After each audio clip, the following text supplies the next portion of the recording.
আসসালামু আলাইকুম ওয়া রাহমাতুল্লাহি ওয়া বারাকাতুহু। আশা করি আল্লাহর রহমতে সবাই ভালো আছেন। আলহামদুলিল্লাহ আমিও ভালো আছি।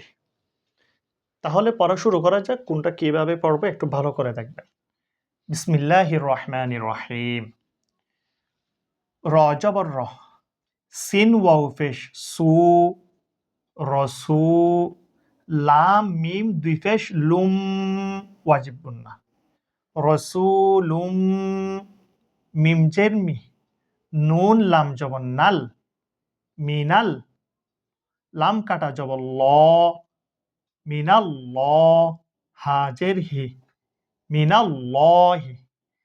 একটা কথা খেয়াল খেয়াল করতে হবে, আল্লাহর শব্দের আগে যদি জবর হয় অথবা পেশ হয় তখন কিন্তু আল্লাহ শব্দটা ল উচ্চারণ হবে, ল। এটাকে ফুর বলে। যদি আল্লাহর শব্দের আগে যদি জের হয় তখন কিন্তু আল্লাহ শব্দটা লা উচ্চারণ হবে। অনেকে দেখি পড়ার সময় সেটা কিন্তু ভুল করে ফেলে। তাহলে খেয়াল করতে হবে আল্লাহর শব্দের আগে জবর এবং পেশ হয়েছে কিনা। জবর অথবা পেশ যদি হয় আল্লাহ শব্দটা ল উচ্চারণ হবে, মিনাল ল এরকম হবে। যদি আল্লাহর আগে যদি জের হয় তখন কিন্তু এটা লা উচ্চারণ হবে, লা। এটাকে বারিক বলে। তাহলে উচ্চারণটা কিরকম হবে? রসুলুম মিনাল্লাহি।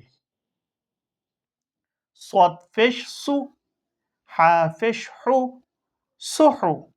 ফা আলিফ মিম দুই জবর ফাম ওয়াজিব গুন্না।